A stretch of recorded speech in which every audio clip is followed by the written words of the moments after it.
Over the years, I have had a handful of clients tell me, Coach, I absolutely hate tracking my calories. I hate counting all these things. I don't like weighing my food out. I don't like paying attention every single time I'm eating.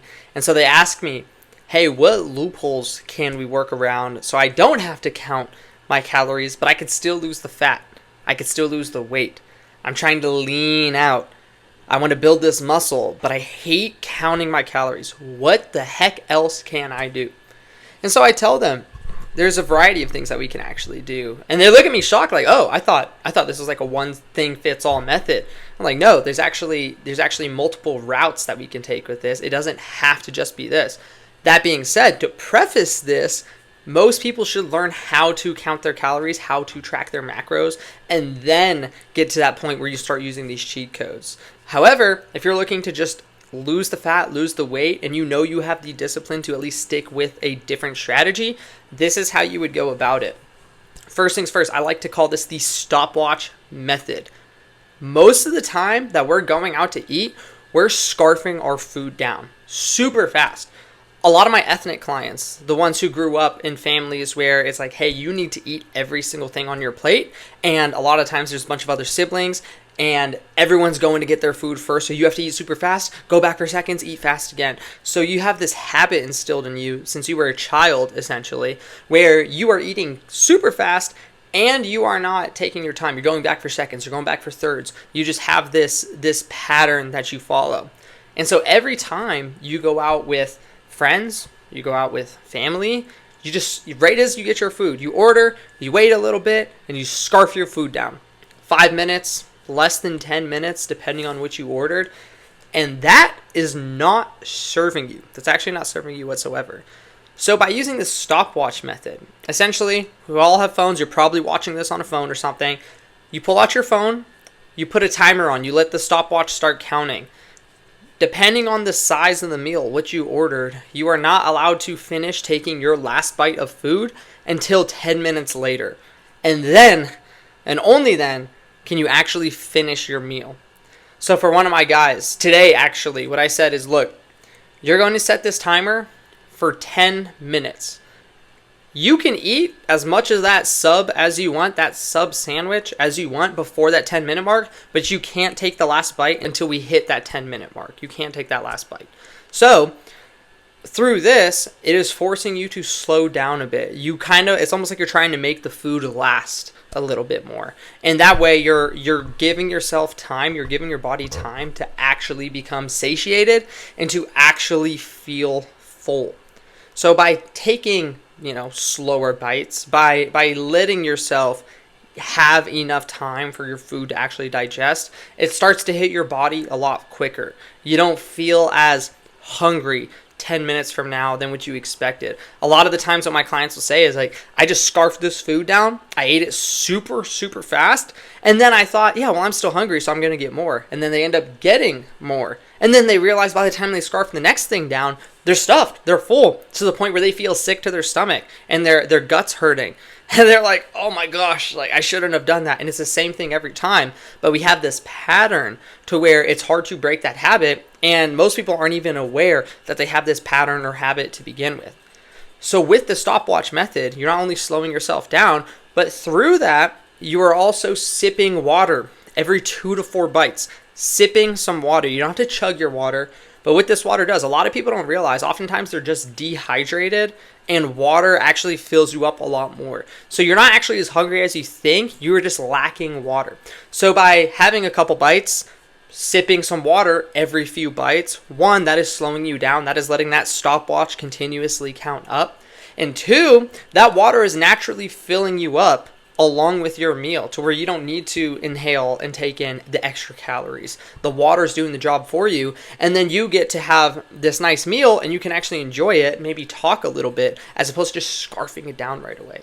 So we have a little bit of a combo right there between sipping the water, setting the timer, to create this stopwatch method. And now you're actually taking your time with everything and it sits a lot easier in your stomach. The next method involves social eating. So when you're going out to eat socially, a lot of us just have this mentality, including myself, to where every single time I go out, I need to enjoy an exquisite meal. I need to get something that tastes delicious. And because, if I don't go out later this week, I'm not going to be able to take the full extent of this. In Vegas, where I'm from, a lot of us like to go to Korean barbecue. All you can eat meat just everywhere. All you can eat sushi. Things like that where essentially they're just buffets for you and your table. And so with this, every time you think, oh yeah, I'm going to get my money's worth, that makes a lot more sense because you could just eat like a bottomless pit, right? However much you want, whenever you want. However, most of the time, you're probably not going to an all-you-can-eat spot. You're probably going to a regular restaurant with your family where you might order one thing, maybe two things, maybe an appetizer in your main course, or maybe your main course and a dessert. Something where you feel like you are getting more taste than actual quantity. Because sometimes that's the goal, is to go more for flavor and actually enjoy it instead of just getting something to cover your tracks. So with this social eating, what I like to tell my clients is you can order, there's a few different ways we can go about this. You can order something that you normally would get, but instead of eating it all in that one sitting, keep a couple bites left. Save some of the fries on the side. Save some of your drink left. If you got some lemonade or whatever, something with calories in it. Save part of that sandwich or part of that pasta or a slice of pizza. Save it for later. So by the time you get home and those late night cravings hit, now you can just finish that off. But instead of you stuffing yourself, eating all this food, getting all those calories in, and then you go home and you're like, wow, I'm also craving another thing. Let me have this candy bar and let me have this bag of Doritos. And then you start snacking and you get these midnight munchies. Instead of doing that, you just eat whatever's the leftover. So you can save half for now while you're out and about, half for later. Some of my guys, they'll eat maybe about 80%, and they realize that final 20% they don't actually need, especially when they're using the stopwatch method. They're like, I don't really need this right now. They'll sip some water, they feel fine, and now later that night when they're hungry again, they just open the fridge, heat that thing back up, and they're good to go. On top of that, you could even save it for breakfast the next day. You can save it for lunch the next day. Take it to work if you travel for work and you can bring food. Little things like that where you're getting good bang for buck, where you're spreading those calories out and you're still getting your money's worth. You don't necessarily need to just because you're not taking it home, like you don't need to trash the food. Take it home with you. Eat some now. Eat most of it now. Save some for later. And oftentimes you'll realize at night, especially when you think you're super hungry, the reason so many people will just snack forever is because they'll have one thing and then they'll hop to the next and then they'll hop to the next, and it's like, I'm going to eat sweet now I'm going to eat salty, now I'm going to go back to sweet, and it's just this cycle. So what you want to do, you realize you're not actually as hungry as you think at night. So by even just having 4 bites of a sandwich, you're like, oh yeah, that actually satiated me. Especially if you're using a smaller version of the stopwatch method. Let's say you have 3 inches of a sandwich left. You're spending 4.5 minutes to eat those 3 inches. You're going to stretch that out. You're sipping water in between every single bite. You're going to have enough to fill you up to where you don't feel the need to continuously go back for more.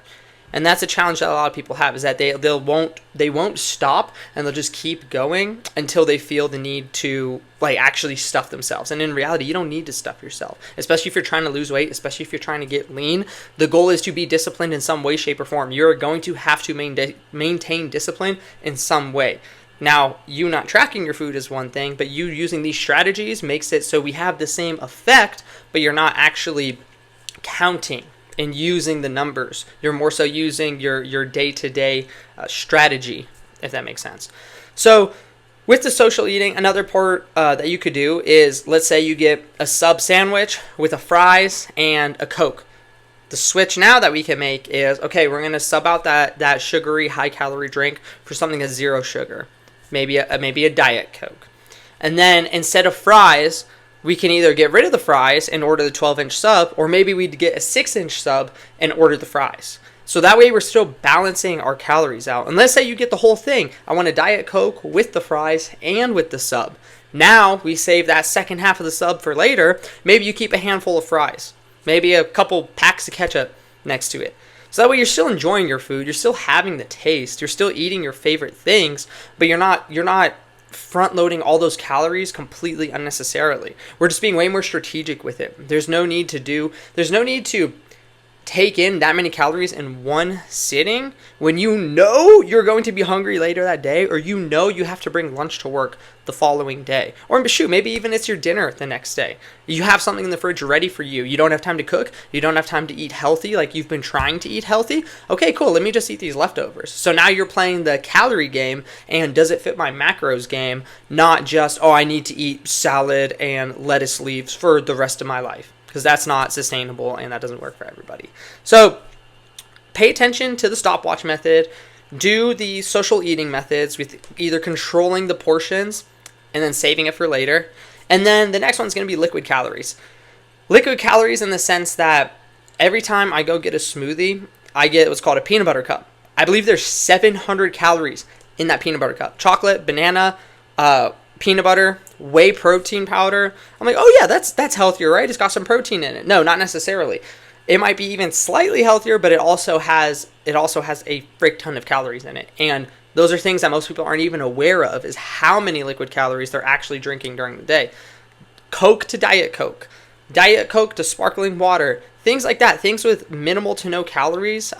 Lemonade, there's a lot of zero sugar options for things too. Coffee, you don't necessarily have to get the super sugary option. You can get the other sweeteners and the zero sugar sweeteners and things like that.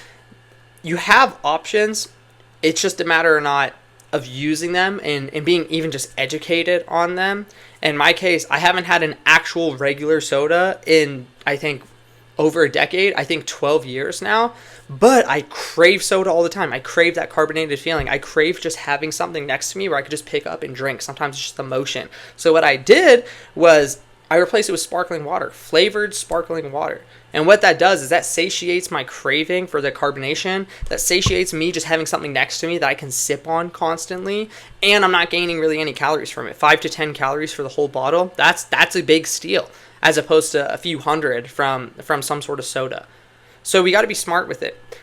The second step you can take with this is if you are inhaling, or if you're taking in, let's say, you drink beer 5 times a week. Let's say you have 5 cans of beer 5 times a week. Yeah, I know that might be way too much for some people. That might not be enough for other people. Let's say instead of having 5 beers 5 times a week, we go down to 3 beers 5 times a week. Or we go down to 5 beers 3 days a week. So we're shortening it either horizontally, vertically. You have different ways of actually shortening that and taking away from that, because that is still a form of liquid calorie and that is still a form of progression. Even though it still might be a lot for some people, it makes it so you're progressing over time, but you have to stay disciplined with it. When you're losing fat, when you're getting lean, when you're losing weight, building muscle, you have to be disciplined in some areas. It's just we're going to pick our hard. We're going to pick our poison. Do you want to actually count your food and hit the numbers every single time? Or do you want to cut some alcohol out and realize that, hey, I already had my 3 cans of alcohol today. I'm not going to have another 2 like I normally do. So you're going to have to pick. You're going to have to pick and choose. Same thing with the social thing and the social eating and the stopwatch method. Drink water. You're not as hungry as you think. Set timers. Make sure that you are spacing out your meals. You're taking 1 bite at a time. Take a bite. Set the fork down.